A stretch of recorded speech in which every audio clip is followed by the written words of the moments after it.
আসসালামু আলাইকুম। প্রিয় দর্শক, আপনাদের সকলকে আমন্ত্রণ জানাচ্ছি অন্য মঞ্চের আলাপচারিতায়।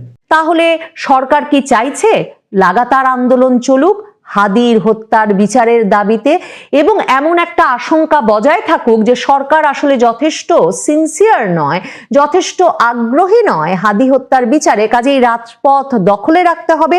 তরুণদের মধ্যে একটি অংশকে সেই উদ্বেগে, সেই উৎকণ্ঠায় রাজপথে রাখতে চাইছে তার মানে সরকার, এবং সেই সমাবেশকে, সেই অবরোধকে একটা বিরাট আকার দিয়ে, এই ক্ষোভকে বাড়তে দিয়ে শেষ পর্যন্ত নির্বাচনকে অনিশ্চিত দিকে নিতে চাইছে। সেই বিষয়ে আগ্রহী রাজনৈতিক পক্ষ তো আছেই বাংলাদেশে। রাজধানীর শাহবাগে আবারও শরীফ ওসমান হাদির হত্যাকারীদের বিচার চেয়ে ইনকিলাব মঞ্চ অবস্থান নিয়েছে। আগামী ৩০ কার্যদিবসের মধ্যে শহীদ শরীফ ওসমান হাদির হত্যার বিচার না হলে সরকার পতনের আন্দোলন শুরু করবে বলেও জানিয়েছে ইনকিলাব মঞ্চ। ইনকিলাব মঞ্চের পক্ষ থেকে ওসমান হাদির সহকর্মী আব্দুল্লাহ আল জাবের দুপুর ২:৩০টার দিকে এই ঘোষণা দেন এবং জুম্মার নামাজের পর ঢাকা বিশ্ববিদ্যালয় মসজিদ থেকে বেরিয়ে এসে শাহবাগে অবস্থান কর্মসূচি শুরু করেন তারা। মানে এই অবস্থান কর্মসূচি কি রাতভর চলবে কিনা সেটা এখনো বোঝা না গেলেও অবস্থান কর্মসূচি বা আন্দোলন যে রাজপথে তারা হত্যাকারীদের বিচার না হওয়া পর্যন্ত চালিয়ে যাবেন সেটা কিন্তু ইনকিলাব মঞ্চ কদিন আগেই যখন ওসমান হাদির মৃত্যুর পর তারা রাজপথে নেমে এসেছিলেন তখন থেকেই পরিষ্কার করেছেন। তারা শহীদি শপথ নিয়ে ওসমান হাদির বড় ভাই, ওসমান হাদির রাজনৈতিক সহকর্মীরা এ শপথ নিয়েছিলেন যে কিছুতেই হাদি হত্যাকারীদের গ্রেফতারের আগে, বিচার কার্য শুরু হওয়ার আগে তারা রাজপথ ছেড়ে যাবেন না, কারণ তাদের সন্দেহ বর্তমান অন্তর্বর্তীকালীন সরকারকেও। হাদির বড় ভাই শরীফ বিন ওমর হাদি এই অবরোধ সমাবেশ থেকেই সন্দেহ প্রকাশ করে বলেছিলেন যে ফেব্রুয়ারিতে দেশে নির্বাচন হতে হবে। ওসমান হাদি একথা বলে গিয়েছিলেন, সেই নির্বাচন করার জন্য সে প্রস্তুতি নিয়ে মাঠে নেমেছিল, কিন্তু তাকেই হত্যা করে নির্বাচন বানচাল করার চেষ্টা করা হয়েছে। এবং ওসমান হাদির ভাই এরপর সরাসরি অভিযোগ করে ওই সমাবেশ থেকে বলেছিলেন যে আপনারাই, মানে অন্তর্বর্তীকালীন সরকারই ওসমান হাদিকে হত্যা করিয়েছেন, আবার আপনারাই এটাকে ইস্যু করে নির্বাচন বানচাল করার চেষ্টা করতেছেন, তা আমরা কখনোই হতে দেব না। ওসমান হাদি ফেব্রুয়ারিতে নির্বাচন চেয়েছিল, কিন্তু তাকেই হত্যা করে নির্বাচন বাধাগ্রস্ত করার চেষ্টা হচ্ছে। মানে শাহবাগ অবরোধ করে ইনকিলাব মঞ্চ কিন্তু শুরু থেকেই ওসমান হাদি নিহত হওয়ার পর থেকেই বলে আসছে যে এই অন্তর্বর্তীকালীন সরকারের দায় আছে, দায়িত্ব আছে, এবং তার ভাই বলছেন তারাই হত্যা করিয়েছেন ওসমান হাদিকে নির্বাচন বানচাল করবার জন্য। তার মানে নির্বাচন যে পিছিয়ে যেতে পারে ওসমান হাদির হত্যাকারীদের সময় মতো না ধরলে, সে কথাটা কিন্তু আন্দোলনকারীদের পক্ষ থেকে বলা হচ্ছে, কারণ তারা একটা দাবি স্পষ্ট করেছেন যে যদি ওসমান হাদির হত্যাকারীদের ধরা না যায় তাহলে তারা নির্বাচন হতে দেবেন না। হাদির হত্যাকারীদের ধরার আগে কোনো নির্বাচন হতে পারে না। ওসমান হাদির সহকর্মী আব্দুল্লাহ আল জাবের আজকে যখন সমাবেশটা পরিচালনা করছেন এবং ৩০ কার্যদিবসের মধ্যে হাদির হত্যাকারীদের ধরতে না পারলে সরকার পতনের আন্দোলনের ডাক দিয়েছেন, তিনি স্পষ্ট ভাষায় বলেছেন যে ওসমান হাদি বাংলাদেশের স্বাধীনতা রক্ষা এবং ইনসাফের আন্দোলন শুরু করেছিল, ফলে অনেকেই মনে করছে হাদিকে যদি এখনই হত্যা করা না যায় তাহলে পরবর্তী সময়ে তারা ক্ষমতায় আসতে পারবে না। মানে কার কথা বলছেন ওসমান হাদির এই সহকর্মী? কারণ বোঝা তো যাচ্ছে পরিষ্কারভাবেই যে সেটা আওয়ামী লীগ নয়, কারণ আওয়ামী লীগ তো নির্বাচনে অংশ নিতে পারছে না, কাজে আওয়ামী লীগের নির্বাচনের পরে ক্ষমতায় আসার কোনো সম্ভাবনা বা তারা কোনো সমীকরণে নাই। তাহলে কাদের দিকে আঙুল তুলে হাদির সহকর্মী বলছেন সেটা কিন্তু খুব ভাবনার খোরাক যোগায়, যে যারা কিনা নির্বাচনে ক্ষমতায় আসবার জন্যে হাদিকে হত্যা করেছেন বলে তার ঘনিষ্ঠতম সহকর্মী মনে করছেন। তিনি বলছেন তারা মনে করেছিল হাদিকে হত্যা না করা গেলে পরবর্তী সময়ে তারা ক্ষমতায় আসতে পারবে না, সীমান্তে লাশ ফেলা যাবে না, দিল্লির তাবেদারি করা যাবে না, সবকিছু একই সূত্রে গেঁথে তারপর হাদিকে হত্যা করা হয়েছে। আব্দুল্লাহ আল জাবের 30 কর্মদিবস বলতে তারা কি বোঝাচ্ছেন সেটা পরিষ্কার করেছেন। তারা বলেছেন, আমাদের কথা সুস্পষ্ট, সরকার 7ই জানুয়ারি পর্যন্ত সময় চেয়েছে, আমরা 30 কার্যদিবস সময় দিয়েছিলাম, বাকি আছে আর 22 দিন, আমরা ওই কার্যদিবস ধরেই আগাইতেছি। আগামী 30 কার্যদিবসের মধ্যে যদি সরকার এই খুনের বিচার কার্য সম্পন্ন করতে ব্যর্থ হয়, তাহলে 30 কার্যদিবস পর সরকার পতনের আন্দোলন শুরু করব। এবং তাদের দাবি হচ্ছে 7ই জানুয়ারির মধ্যে শুধু যারা খুন করেছেন তারা নন, এই খুনের পেছনে যারা আছেন প্রত্যেককে চিহ্নিত করে অভিযোগপত্র দাখিল করতে হবে। আব্দুল্লাহ আল জাবের বলছেন যে পুলিশ এখনো 21 দিন অতিবাহিত হয়ে গেছে হাদিকে গুলি করার, কিন্তু পুলিশ এখনো 21 জনকেও গ্রেফতার করে নাই। যে 11 জনকে গ্রেফতার করেছে তাদের মধ্যে খুনির বাপ মা ভাই বোন সবাই আছে, কিন্তু খুনের সঙ্গে সম্পৃক্ত এমন একজনকেও তারা গ্রেফতার করতে সক্ষম হয়নি। গ্রেফতারের বিষয়ে সদিচ্ছা আছে বলে মনে হচ্ছে না।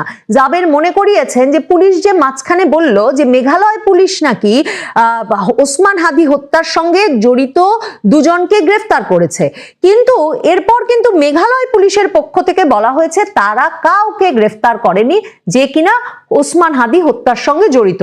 তার মানে হলো ওসমান হাদির সহকর্মীরাই প্রশ্ন তুলছেন, ইনকিলাব মঞ্চ প্রশ্ন তুলছে যে তার মানে হলো ওসমান হাদির হত্যাকাণ্ডকে বিভিন্নভাবে ব্যাখ্যা করে জনগণকে বিভ্রান্ত করা হচ্ছে।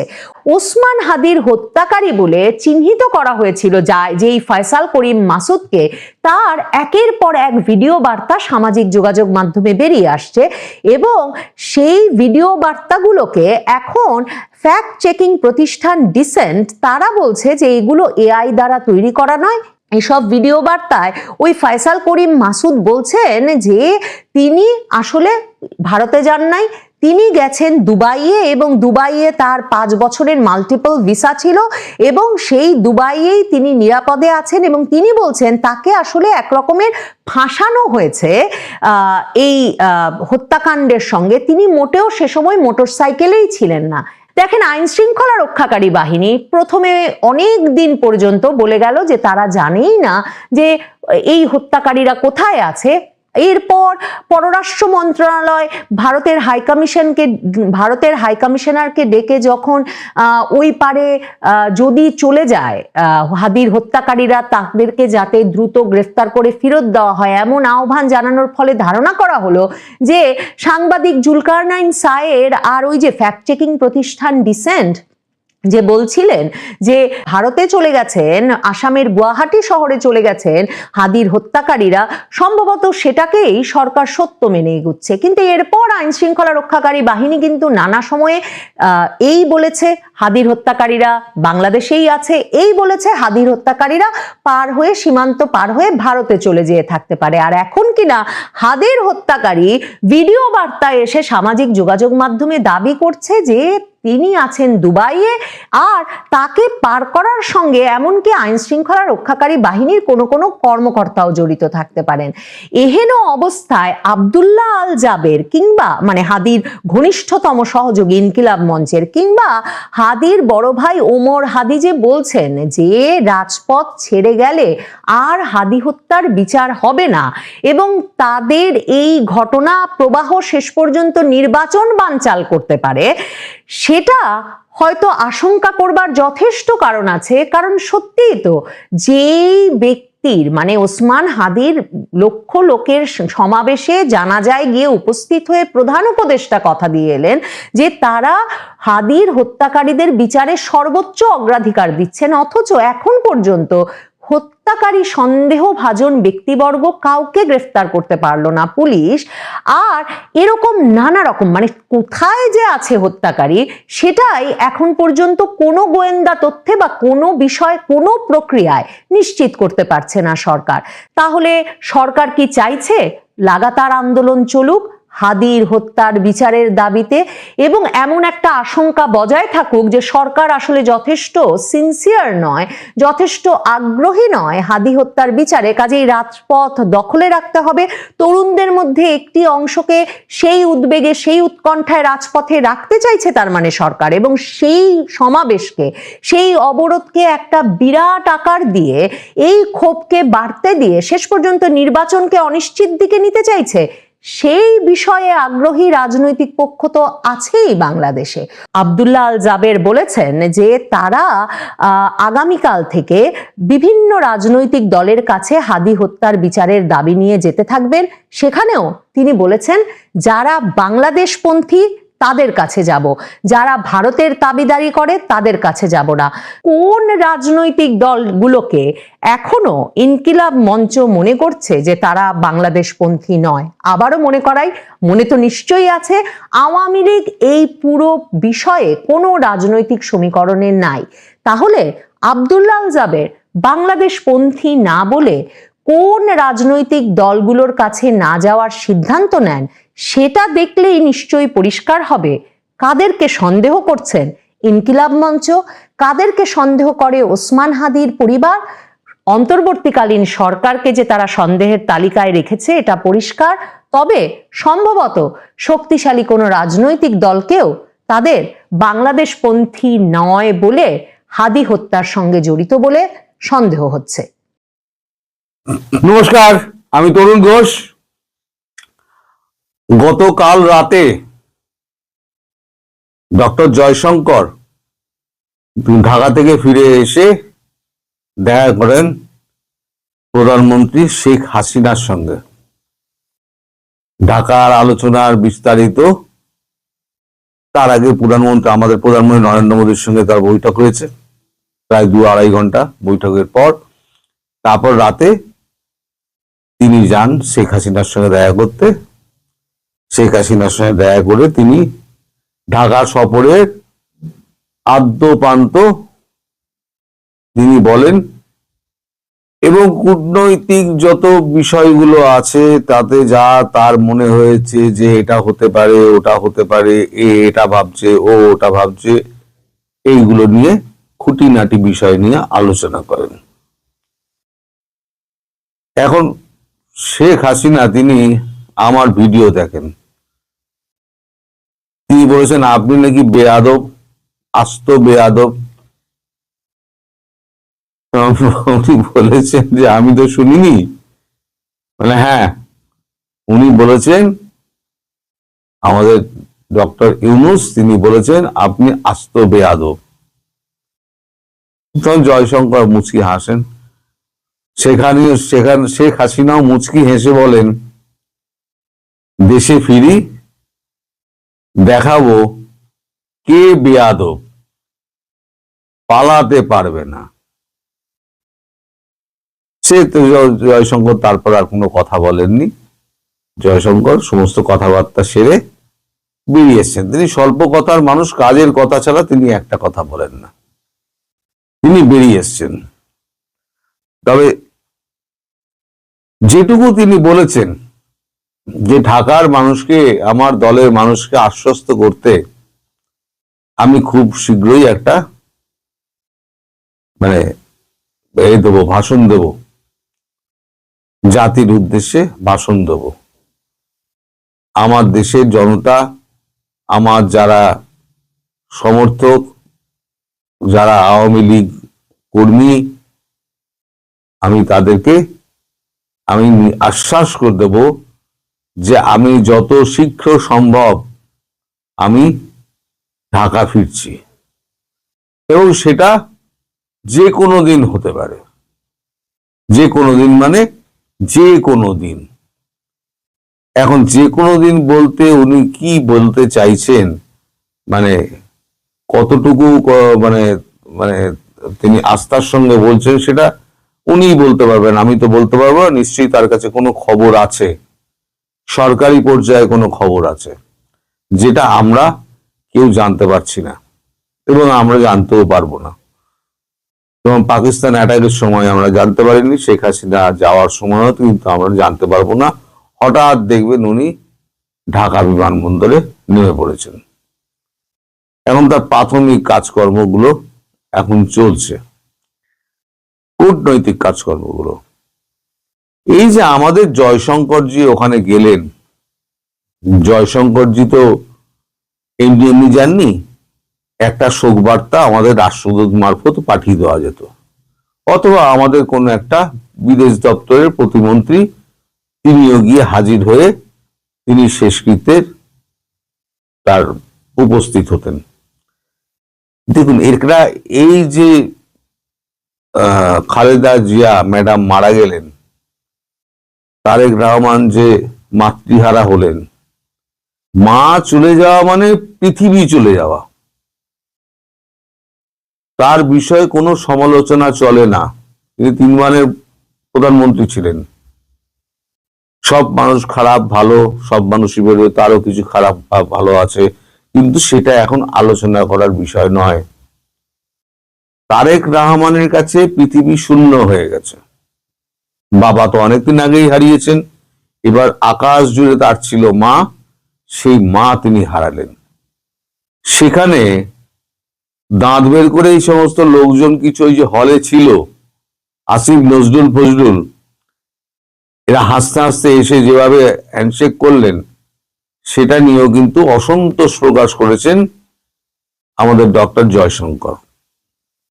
তিনি বলছেন একটা ভাবগম্ভীর পরিবেশে, একটা শোকার্ত পরিবেশে এরকম দাঁত বার করে যারা হাসতে হাসতে এসে যারা একটুখানি হাত মেলানোর জন্য ঘেঁষাঘেঁষি করেন, গা ঘেঁষাঘেঁষি করেন, তারা কতটুকু মানুষের পর্যায়ে পড়েন সে ব্যাপারে আমার যথেষ্ট সন্দেহ আছে।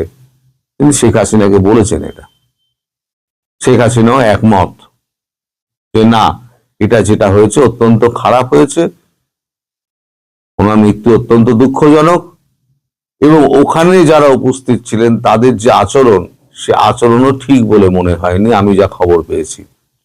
তারপর তা আপনি নিজে মুখে আমায় বলছেন। তো এই যে আপনাদের পররাষ্ট্র উপদেষ্টা তৌহিদ হোসেন, তিনি বলছেন এটা কোনো কূটনৈতিক বিষয় নয়। আরে মশাই, কূটনৈতিক বিষয় কোনটা নয়? কূটনৈতিক বিষয় তো এইটা যে একটা কূটনীতিক আর একটা অন্যজনের সঙ্গে মিলছে যখন, তখন কতটা তিনি আগ্রহের সঙ্গে মিলছেন, তাদের বডি ল্যাঙ্গুয়েজটা গোনা হয়। কে জোরে করমর্দন করলেন, কে শুধু হাত মেলালেন, কে বুকে জড়িয়ে ধরলেন, কার দিকে টেরা চোখে তাকালেন, কাকে দেখে মুচকি হাসলেন, কাকে ওভারলুক করলেন, সব কিন্তু কূটনীতিতে সব কিন্তু গোনা হয়। কত মিনিট আলোচনা করেছেন, কত মিনিট হ্যান্ডশেক করেছেন, কতবার গলায় জড়িয়েছেন, কতবার নিজের সঙ্গে সেলফি তুলেছেন। যেমন আমাদের ইতালির প্রধানমন্ত্রী, তিনি জর্জিয়া মেলোনি, তিনি প্রধানমন্ত্রী মোদির সঙ্গে তিনি সেলফি তুলে একেবারে পুরো টিকটক মাতিয়ে দিয়েছেন। কয়েক মিলিয়ন মিলিয়ন ভিউজ হয়েছে তার। যাই হোক, তো ওই হ্যালো হ্যালো মেলোডি, যেখানে উনি বলছেন হ্যালো মেলোডি, মানে মেলোনির মেলো আর মোদির দি, মেলোডি। যাই হোক, এইগুলো মাপা হয়। তো এখানে কূটনীতির বাইরে কিচ্ছু হয় না, সব কূটনৈতিক বিষয়। আপনি যদি কূটনৈতিক ব্যাপারগুলো এড়িয়ে যেতে চান সেটা আলাদা ব্যাপার, কারণ সেটা আপনার ব্যর্থতা। আপনি পররাষ্ট্র উপদেষ্টা হয়ে আপনি এখনো কিছু করতে পারেননি, তার জন্য গতকালকে ইউনূস আপনাকে ব্যাপক ঝাড় দিয়েছে। সেটা আপনার জনগণ তারা জানে না, আপনি চেপে গেছেন, আপনার কাগজ চেপে গেছে। এখন আর ওই ডাস্টবিন শফিককে তো দেখা যায় না, তিনি কোথায় যে ডুব মেরেছেন তাকে এখন খুঁজে পাওয়া যাচ্ছে না। ব্যাপারটা কি হলো বুঝতে পারছি না। তো যাই হোক, এখন এই আমাদের তৌহিদ হোসেনকে ডক্টর ইউনূস বলেছেন যে আপনি একটা অপদার্থ, আপনার দ্বারা কিছু হবে না। এই খলিলুর রহমান সেই যে একটা বিমস্টেকে আমাদের একটা বৈঠকের ব্যবস্থা করেছিলেন, তারপর থেকে আপনার দ্বারা কোনো কাজই সম্পন্ন হয়নি। আপনি কেন ওই পদে আছেন, আমার তো এই নিয়ে নানান মনে প্রশ্ন জাগে বলে ব্যাপক ঝাড় দিয়েছেন তৌহিদ হোসেনকে। তৌহিদ হোসেন তারপরেতে একদম মাথা নিচু করে বেরিয়ে গেছেন। এগুলো তো আপনারা তো জানবেন না। তো সব থেকে ইন্টারেস্টিং হচ্ছে জামাত, এত ভারত বিরোধিতা, এত ভারত বিরোধিতা, সবকিছুর মধ্যে কিন্তু ভারত বিরোধিতা খুঁজে বেড়ান। যা কিছু করছেন সব হচ্ছে ভারত বিরোধিতা। তো কালকে জামাতের আমির বলেছেন এখন ডিরেক্টলি ভারত বিরোধিতা কিছু করা যাবে না। যে কথা জামাত বলেছেন নেতা আমির, যে কথা বলেছেন শফিকুর রহমান, সেই একই কথা বলেছেন তারেক রহমান। কালকে তারেক রহমানের কাছে শোক জানাতে গিয়েছিলেন আপনাদের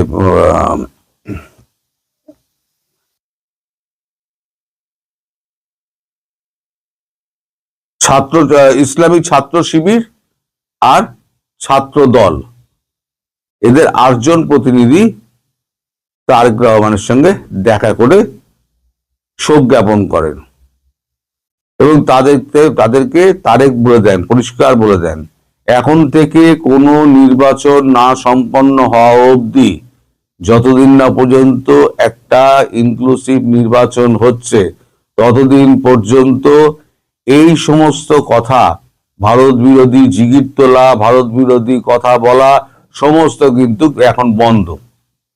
বন্ধ মানে বন্ধ। এখন তারেক রহমান হয়ে গেছে ডিফ্যাক্টো প্রধানমন্ত্রী।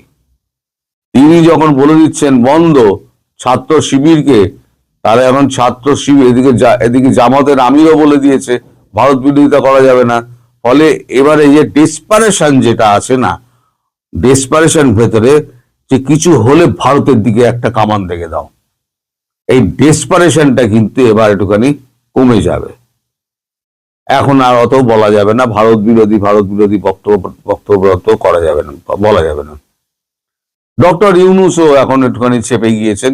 ডক্টর ইউনূস, আপনি যে এত ভারত বিরোধিতা করলেন, এত আপনি মোদী সাহেবকে এত গালাগালি করলেন, আপনার তো কাজই ছিল হচ্ছে ভারত বিরোধিতা।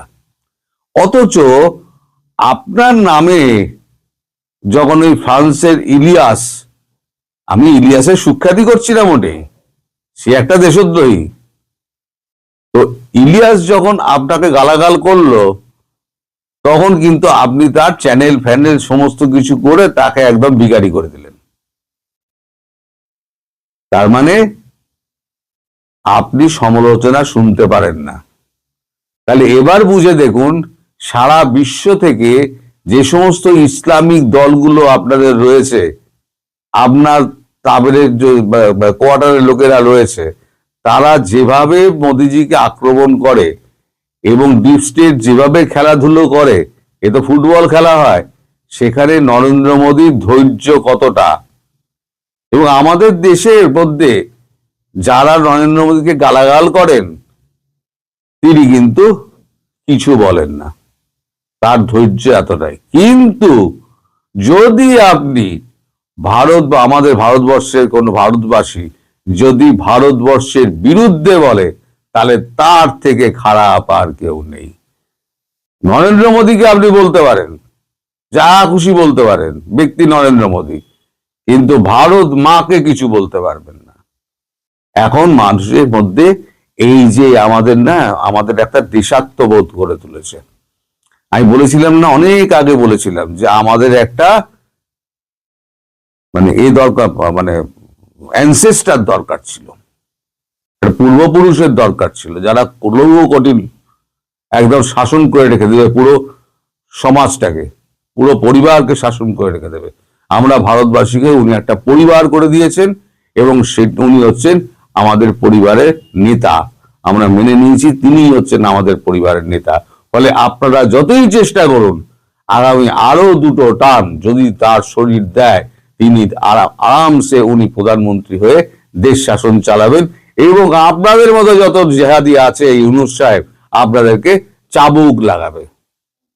ইরানের খামেনির অবস্থা কিন্তু খুব খারাপ, জেনে রাখবেন। ফলে ইরানে যাওয়ার যে আপনার একটা একটা মৃদু প্রচেষ্টা ছিল না, সেটা কিন্তু আর হবে না। কারণ কোনদিন ইরান দেখবেন খামেনি দেখতেন দৌড় দিয়েছে, কারণ খামেনির দেশের একেবারে ছেলেরা এখন রাস্তার, আমি বলেছিলাম রাস্তায় লিখে বেড়াচ্ছে দেয়ালে দেয়ালে যে যত পারো বোম মারো ইসরায়েল, ওই মোল্লাগুলোদের উপরে, এরাই হচ্ছে সমস্ত দেশের শত্রু। আপনার দেশের শত্রুগুলো হচ্ছে আপনি এবং আপনার জিহাদি এই মোল্লাগুলো। ফলে কামাগাজি ড্রোন যখন পড়বে না, তখন এই কামাগাজি ড্রোনগুলোর শব্দ দেখবেন যে আপনার ওই জিহাদিগুলোর সমস্ত লুঙ্গি তুলে একেবারে বঙ্গোপসাগরে যাচ্ছে। আমার খুব ইচ্ছে একটা ব্রহ্মোস অন্তত আপনার যমুনার ধারে কাছে মারুক, একটা মোটামুটি একটা পুকুর করে দিই। সেটা কবে হবে আমার মানে এই স্বপ্ন পূরণ কবে হবে আমি জানি না, কিন্তু আমি চাই এই স্বপ্ন পূরণটা হোক। এপাশ থেকে ওপাশ হলে, উনি তো বলে এসছেন যে এপাশ থেকে ওপাশ যদি হয় তাহলে ৭১-এর পুনরাবৃত্তি ঘটবে। তার ৭১-এর পুনরাবৃত্তি ঘটা মানে কামাকাজি ড্রোন এবং মিসাইল এবং ব্রহ্মস, পিনাকা, আকাশ তীর, যা যা আমাদের স্টকে আছে সব মেরে দেবে একটা করে। টেস্টিং হবে, টেস্টিং গ্রাউন্ড হবে কিন্তু কোনটা? বাংলাদেশ নয়, পূর্ব পাকিস্তান। যাই হোক, ভালোই সব মিটে গেলে ভালো। একটু জিহাদি ফেহাদি মানে কমিয়ে দিয়ে ইনক্লুসিভ নির্বাচনের ব্যবস্থা করুন, যাতে আপনি কিছুটা হলেও দয়ার পাত্র হতে পারেন।